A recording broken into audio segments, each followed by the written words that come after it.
What's going on, everybody? This is Dan Goodman of the Business of Strength podcast. I'm going to be coming at you with some heat today. I've been off the microphone a little bit. We've been super busy. We had an amazing charity event, the Michael Laviola Foundation Strong Life event at the gym. This is year 15. We raised $15,000. The week before that, we had 20 strength professionals here for the 2-day business immersion that arguably was one of the best events we've ever ran. If you were there and you're listening to this, that event was as much of an inspiration to me and the rest of the gang that hopefully it was to you. So I appreciate that, and I can't wait to get back up in front of the room and have the ability to talk shop about the gym game once again. The next seminar is in September in Scottsdale, September 28th and 29th. Really excited to see everybody there for that. But today, what I'm going to be talking about is how do you know if you're ready for a second facility? And that is a question that we got at the seminar. It's a question that I've gotten followed up with a few times in the last couple of weeks. I said, you know what, might as well talk about it a little bit, because our process to get a second facility open was not that clean, right? Not that clean, and you learn from mistakes. And figured it would be a great learning experience for other people that are listening to the show. So the first question that I would ask somebody that's listening to this that has a facility open is your facility that's open thriving? And it's just yes or no, right? Is yes or no. And what I would look at is the profit and loss and say, like, is this business profitable? And whatever, like at 20%, 25%, 40%, whatever you deem to be thriving. That's the first question. The second question is, why do you want it? And if it's because you want to make more money, you want to have more impact, whatever it is, but you have to know your why. Like, you got to know why you want to have it. And when I think back like 5, 6, 7 years ago, we never had the intention of opening a second facility. All of our eggs were in the one facility. We wanted to grow it as big as possible, as many thriving programs under one roof as possible. So when we were asked, like, hey, do you want to do another facility? The answer would always be no, because we always felt it would take too much fuel and too much lift to get a second one off the ground. And we also didn't want to break up the band of the team that we had in these four walls. As years went on, we've always had such a huge focus on education and our internship program and on-the-job training. And, years go by and you start to compound. It's like, all right, you pick up one great intern that becomes a part-time coach, then a full-time coach, and then like they're a leadership position. And you do that for years. And it's like, holy cow, we have some amazing assets, like meaning people on a team that need more of an opportunity to flourish. And we're either going to lose them or we're going to grow with them. And when we started to identify that, hey, we've got a facility that's doing well, we have a growing team that is really thriving. And if we want to grow with them, we need to go to a different market where they can go and flourish and shine. And once we identified that, we realized like why we wanted to do it, right? We knew that we could do it because we had the right people on our team to do it with. And there's a couple of different components that I would go through, and we're going through it now. Like, the goal is, I'll say it on the airways, like, I say it all the time, we're going to open a third facility. And that's going to happen in the next 6 to 12 months. But there was one big thing, and one key component for us is that as it pertains to Varsity House, is that we always felt like we had to recreate what we had done here. But you don't have to do that. You make the rules. You could say, hey, I do this one thing exceptionally well, and I'm going to pare down our offerings. I'm going to pare down our servicing. I don't need 15 people to service this. You'll find a smaller spot with 1 to 2 really qualified people. You sell one thing and you trim down the menu offerings. And that's exactly what we did to create the next rendition of the gym, which is called Varsity House Personal Training. In that space, we do only small group personal training. The space is legit legitimately 1/10 of the size, and the staff there is 1/10 of the size. But it's an amazing product.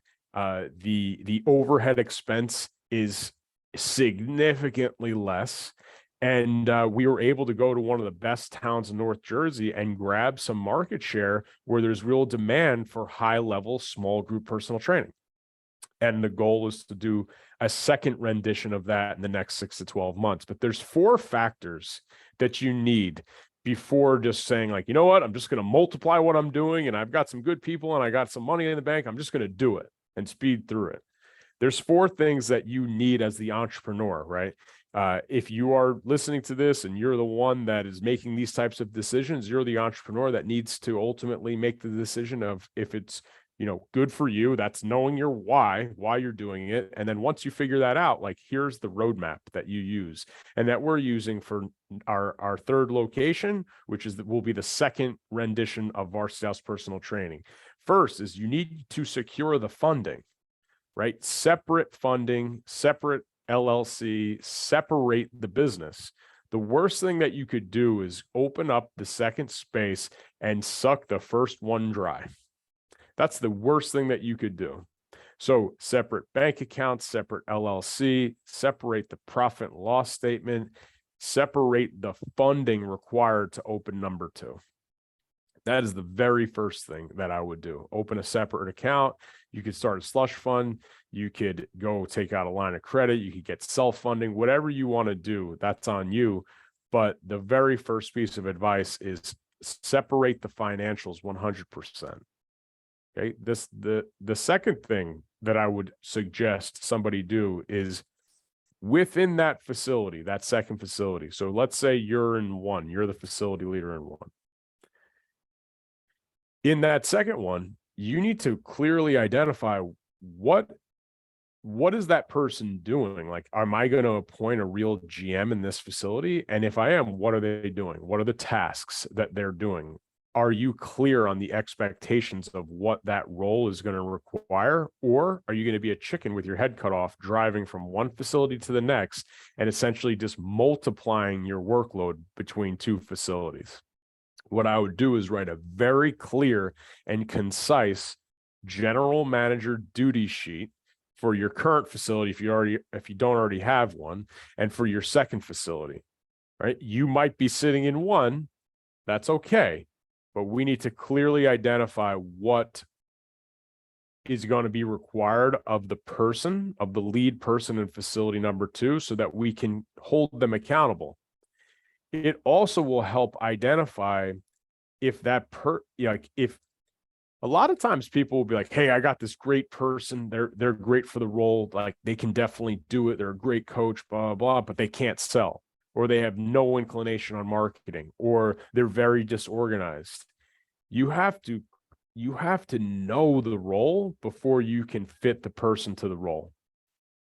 It is critical. So you must clearly know what the role is going to require before we can place the right person in that role. All right. So step 1 is funding and separation of funds. Number 2 is a clear role, a clear key role, so that we know how we're holding this person accountable. The third thing is going to find the person. That person might already be on your team. That person you might have to recruit, but it will become clear who the right person is for the role when you already have the role written and the job description written and the payroll structure written of what they get paid and how pay changes depending on growth and all other factors like that. All right, so third phase of this deal is finding the person. The last phase, and this is usually the first thing that people do, is you go find the space. And people are like, oh, this is, and I'll, full disclosure, Joe and I joke about this all the time because he'll be driving by a place or I'll be driving by a place. It's like, oh, there's a great place over here. Never going to get this type of opportunity again. And the thing is there's always the next space. There's always the next opportunity. There's always a new, there's new construction being built, at least in New Jersey, New York. I mean, there's buildings going up everywhere. And yeah, some of the deals might be better than others, whatever it is. But if your funding's not squared away, if the expectations of the roles in that new space are not squared away, if you don't have a person, right? The space is meaningless without all of the above. It's meaningless without all the above. So the last thing that will get done is finding the space and signing the lease. And then all the other things will come into play. You know, if you've started a gym once before, we don't have to talk about equipment and startup costs and programs and things like that. But the cool thing about starting a second place is you have a blank slate. So whatever mistakes you've made in the first one, and it's probably plenty, you don't have to recreate those in the second one in terms of schedule, offerings, pricing, things that you get married to over the years. You get to rewrite the script in your second space. But coming back to the top of the conversation, it's why do you want to open a second space, right? That's the first thing. And you have to clearly understand why. And you have to really feel confident that the first one is healthy, is healthy. I had a meeting with a gentleman last week, and he just was like, hey, I'm making, X number of dollars in the first one, and it wasn't a lot. And he's like, I just figured, the only way to make, another $40,000 to $50,000 a year is to open another one. It's like, no way, man. Like, we got to get you making way more from the first one and protect the first one and protect the asset of the first one before we go do the second one. Let's find and extract all the unused capacity first. Doesn't have to take 2 years. It could take 6 months to rewrite the ship. And then we'll go and do the second one. At that time, you might not want to, because you might feel fulfilled with what you're doing here. You might go from making 40 or 50 grand to making 100, 120, 140. And would you still want a second one? And the guy's like, I'm not sure. So I said, well, let's get there first. And so your why has to be clear, and the health of facility one has to be very strong. Has to be very strong. And my checklist, some people might disagree with it, but here's what we've done. Is funding comes first, and the separation of funds comes first. Number 2 is clear as shit roll. I mean, it has to be night and day that people clearly know the expectation. Then we go find the person, right person in the right seat. That person might be on your team. That person might need to be recruited. And last but not least is you go find the space, sign the lease, and get it popping. So that, in a nutshell, is a very abridged version of what and how to know if you're ready for a second facility. Now that, we've done the second one, it's built a tremendous amount of confidence that we're ready to do to do number 3, which would be the second Varsity House personal training. And I will take you all along the journey as we come closer to launching that third space. But until next time, our 5-star reviews are very, very much appreciated. And I know I mentioned, and we have been mentioning about the guest passes to Scottsdale, Arizona on September 28th and 29th at the Canopy Hotel. If you are interested in attending that event, you can drop me an email directly at dan@varsityhousegym.com, and I will send you all the information to snag one of the 10 guest passes that we've got. I know some of them have already been claimed, but we still do have some spots, and I can't wait to see everybody in sunny Scottsdale. Have a great week, everybody. Check you later.